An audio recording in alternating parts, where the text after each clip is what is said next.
Bonjour à tous et bienvenue sur ce podcast qui essaie de mettre en aventure la philosophie. Et aujourd'hui nous poursuivons la lecture du conte philosophique Le Magicien d'Or avec son chapitre 3. Vous pouvez retrouver les épisodes précédents sur ce podcast et sur la chaîne YouTube. Chapitre 3. Quand on tue de grands rêves, il coule beaucoup de sang. Milan Kundera. Je me présentai devant la tanière sombre et profonde, mais je ne vis personne. Alors je décidai d'entrer. Plus je m'enfonçais, plus je m'attendais à une fraîcheur humide et moite, mais elle ne vint pas. L'air était sec et chaud, comme si le centre de la terre se rapprochait. Si c'était bien le cas, il avait mauvaise odeur. À chaque pas, l'air devenait de plus en plus nauséabond. Je tentai toutefois de garder mon esprit éveillé, prêt à toute attaque ou toute surprise désagréable. Je n'étais pas ici pour me battre, mais j'avais le droit de vivre et de me défendre si l'on m'agressait. J'avançai prudemment, jusqu'à percevoir une faible vibration. Je m'arrêtai un instant pour écouter. La vibration était discontinue, sourde et régulière. Elle ressemblait à une respiration profonde et lente. Je m'avançai à pas de loup. La lumière qui éclairait l'entrée de la grotte était désormais complètement absorbée par les méandres de cette taverne. Je ne voyais plus rien. Je fis le vide dans mon esprit et j'ouvris délicatement la main en la présentant devant moi. J'invoquai la bienveillance à se manifester dans mon cœur. Je pris une profonde inspiration et m'immergea dans l'amour universel. Mon aura se répandit tout autour de moi, et ma fière branche de merisier, qui me servait de sceptre, en absorba une partie. Elle commença à briller pour m'éclairer le chemin. Je pus voir tout à coup le monstre qui se tenait devant moi et qui se réveillait. Son regard brumeux, encore absorbé par le sommeil, croisa le mien. Il se réveilla en sursaut, m'implorant de ne pas lui faire du mal. « Ah! Ah! Laissez-moi! Laissez-moi » Son regard se perdait dans la folie. Il courait partout dans sa tanière. Il se cognait à la tête de nombreuses fois sur la paroi rocheuse, sèche et calcaire. Il agitait les bras en l'air comme pour chasser des mouches invisibles. Ainsi étendu, son corps devait dépasser les 3 mètres. Il était trapu et d'une large carrure qui m'impressionnait, mais je me ressaisis. « Calme-toi, mon ami, je viens en paix. Je ne suis pas ici pour te faire du mal. » L'ogre s'immobilisa. Je ne voyais désormais que son dos, mais devinai à sa posture que quelque chose avait changé. Il rentrait sa tête dans ses épaules et pivota légèrement son buste de côté, suffisamment pour que je puisse voir apparaître le sourire sournois qui se dessinait sur ses lèvres. La lumière qui s'échappait de mon bâton ne parvenait pas à l'éclairer, comme s'il absorbait lui-même la lumière. « Toi, tu es le magicien d'or, » dit-il avec une voix calme et malaisante. « C'est exact. Comment arrives-tu à le deviner ? Scrone n'oublie jamais un visage. Il n'oublie jamais les visages de ceux qui lui veulent du mal, dit-il en gonflant ses muscles. Alors tu oublieras le mien, affirmai-je calmement. Scrone se tourna vers moi, intrigué et surpris. Son regard était tendre et doux, désormais. « Tu ne vas pas faire du mal à Scrone » demanda-t-il d'une voix douce. « Je suis simplement venu ici pour discuter. Acceptes-tu ma compagnie un instant » L'ogre hésita. Et cela me surprit. À vrai dire, cela me fit un peu peur. Je sentis l'adrénaline parcourir mon corps et la chair de poule recouvrir mon corps. Je m'attendais à un oui rapide, comme une simple formalité, mais cet ogre était surprenant dans ses décisions et ses actions. Je pensais fort à Anima et à ce qu'il avait pu vivre. Lorsque je voulus le trouver dans mon fort intérieur, je n'y parviens pas. Il était absent. Oui, répondit finalement Scrone. Mon attention se posa à nouveau sur lui. Je ne devais pas quitter l'instant présent, au risque de me faire avoir. J'ai eu un léger soupir de soulagement et espérai qu'il n'ait rien vu. Je décidai de reprendre en main la conversation. Je suis venu ici car tu as fait du mal autour de toi, et je voudrais simplement comprendre ce qui s'est passé. Je ne t'ai pas appris à faire du mal, n'est-ce pas ?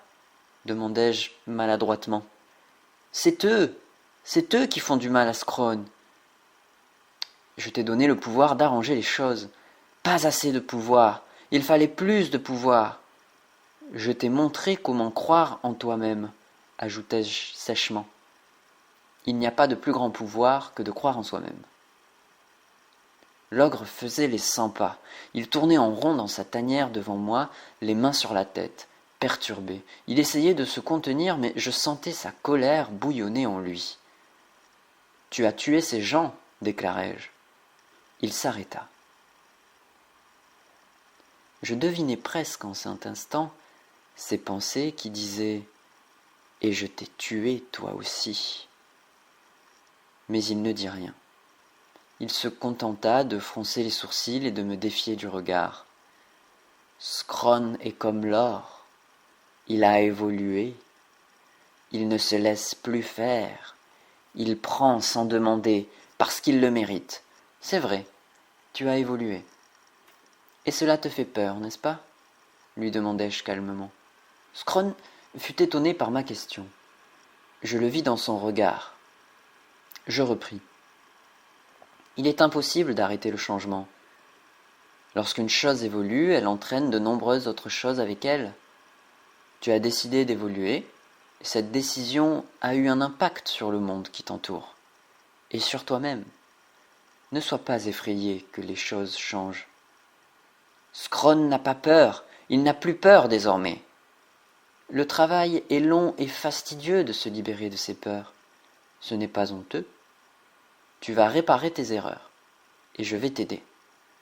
Scrone ne fait que ce qu'il veut.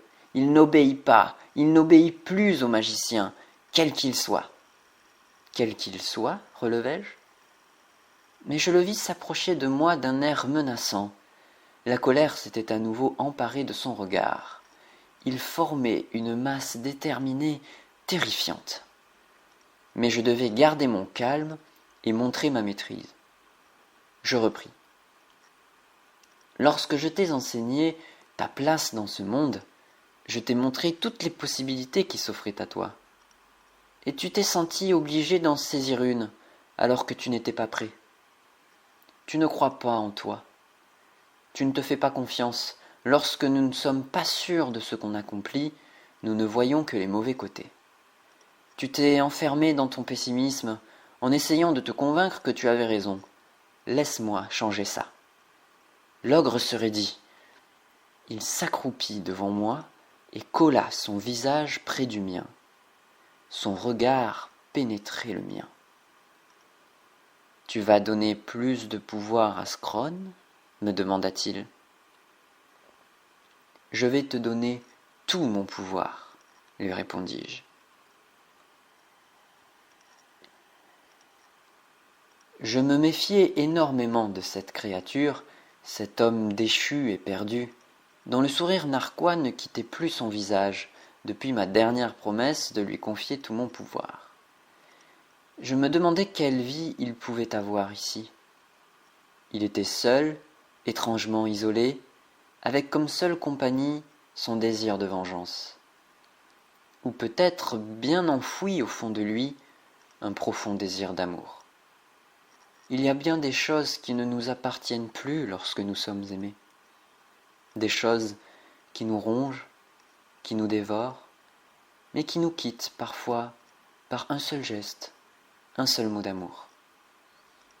Bien évidemment, dans ma situation, cela était plus difficile, mais je n'étais pas totalement fou. Le pouvoir que je lui avais promis n'était rien d'autre que la possibilité de retrouver son lien avec l'amour universel. Tu es comme un peintre qui découvre son art, lui dis-je. Lorsque celui-ci est apprenti, il ne connaît pas assez l'art de la peinture. Il pense que ce n'est rien d'autre qu'étaler des couleurs sur une toile. Il regarde jour après jour la nature comme elle se présente à lui, sans effort. Mais plus il apprend à peindre, plus il découvre ce qui était déjà là, mais imperceptible pour lui. Le jeu des couleurs et des contrastes, le ballet de l'ombre et de la lumière. Il apprend qu'une ombre est rarement noire comme nous le pensons ordinairement. Elle est souvent de la même couleur que l'objet sur lequel elle se dépose, mais teintée plus sombre.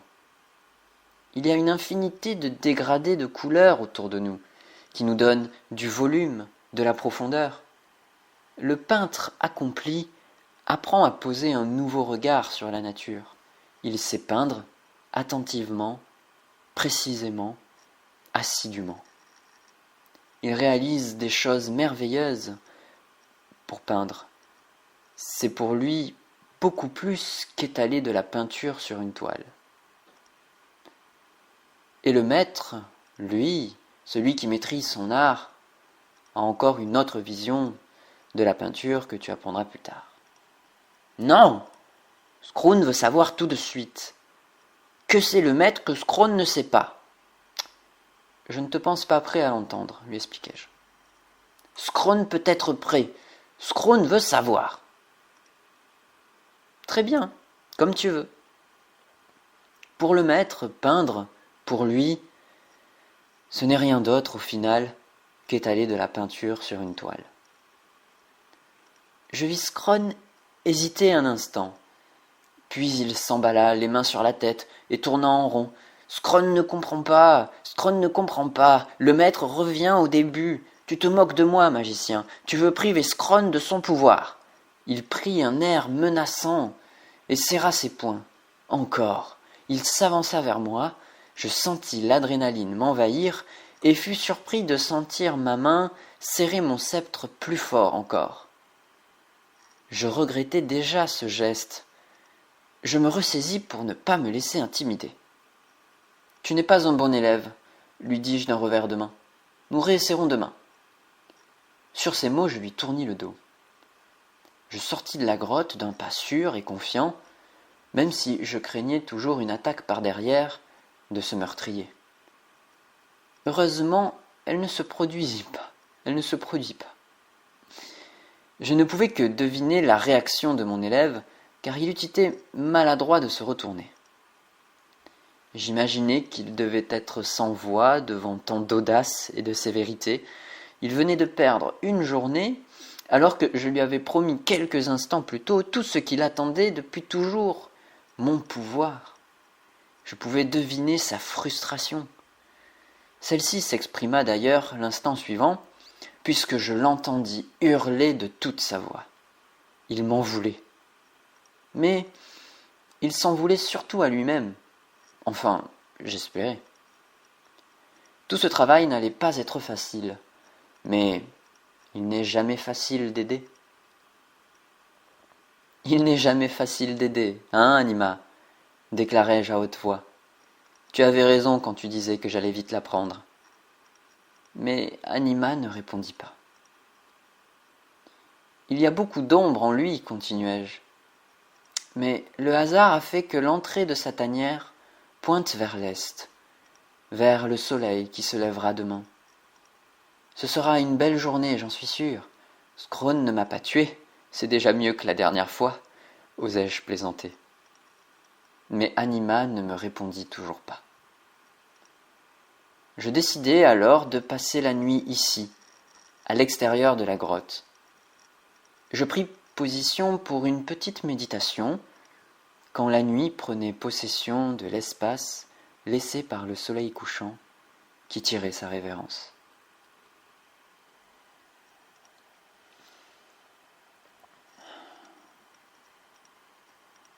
La nuit recouvrait déjà la forêt lorsque l'ogre voulut parler au magicien d'or. Il vit ce dernier assis sagement près d'un arbre, à l'entrée de la grotte.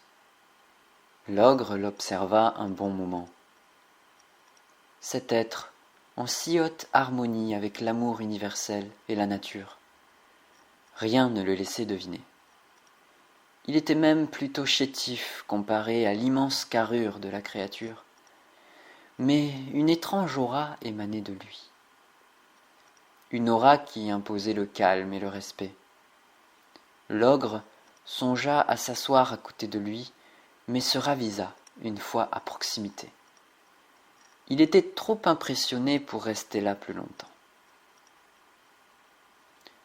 Plongé au cœur de sa méditation, le magicien d'or, quant à lui, avait l'impression de vivre l'ensemble de ses différentes vies en un instant.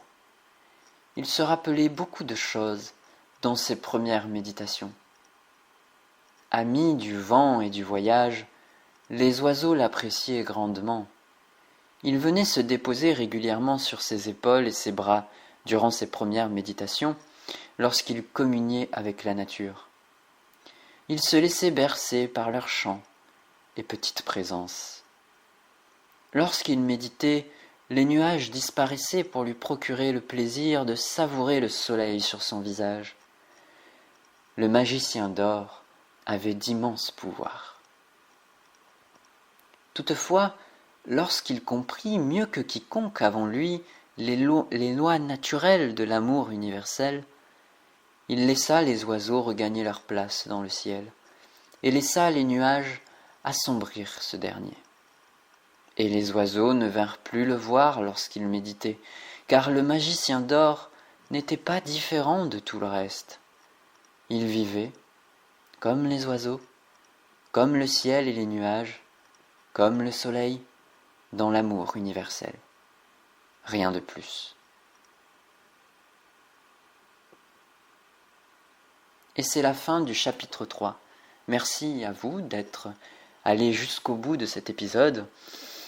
Il n'est pas totalement écrit dans sa version définitive, notamment parce que en faisant lecture à haute voix, je m'aperçois qu'il y a pas mal de répétitions de certains mots qui seront retravaillés bien évidemment à la relecture et réécriture. Et il y a aussi la grande question du changement de point de vue. Vous avez pu remarquer que sur le dernier paragraphe, je prends de la hauteur dans mon récit. Je prends non plus position pour un point de vue interne du héros de l'histoire qu'est le magicien d'or, mais je prends un point de vue externe où j'explique que Scrone vient voir le magicien d'or, puis finalement ne l'interrompt pas dans sa méditation, il repart. Et j'explique aussi un peu de contexte autour du magicien d'or avec ses premières méditations, les oiseaux, etc. Je devrais normalement, si je devais vraiment respecter le récit, continuer dans ce point de vue interne du héros de l'histoire qu'est le magicien d'or. Je devrais prendre le point de vue et expliquer les méditations d'un point de vue interne. Mais je trouvais que ça manquait de panache. Ceci dit, je tiens à suivre aussi les règles du récit, tout simplement. Donc tout cela sera retravaillé, bien évidemment, dans la version finale, car j'espère pouvoir éditer ce livre, même si j'en fais aujourd'hui un usage partagé, gratuit, en lecture audio. J'espère pouvoir proposer une version papier qui sera légèrement différente du coup de cette version-là, qui est un peu une version de travail que je souhaitais partager avec vous. En tout cas, merci de me suivre dans cette aventure. J'espère que vous arrivez à y trouver quelques petites perles de sagesse. J'essaie parfois de lancer quelques punchlines, j'appelle ça, ça et là, des sortes de mini-citations inspirées de ce que je peux aussi lire par ailleurs. Et j'espère que vous appréciez aussi ces petits moments où je fais une pause, généralement juste après, pour un peu méditer sur la petite phrase, la petite punchline qui vient de sortir. Voilà, je prends beaucoup de plaisir à écrire ce conte philosophique et j'espère que vous prenez beaucoup de plaisir à l'écouter. Merci pour votre fidélité et je vous dis à très bientôt pour le chapitre 4 et aussi d'autres épisodes qui mettent la philosophie en aventure et j'espère notamment dans un prochain épisode travailler le désir de reconnaissance d'Hegel. Voilà, un petit teaser pour les prochains épisodes. Encore merci à vous, n'hésitez pas à vous abonner ou liker la vidéo si vous regardez sur YouTube, c'est une façon de m'encourager. Moi ça me fait beaucoup de plaisir, j'ai pu avoir mes premiers commentaires, je suis ouvert à la discussion, mon but c'est de travailler un peu la matière que je propose ici. Merci et à bientôt.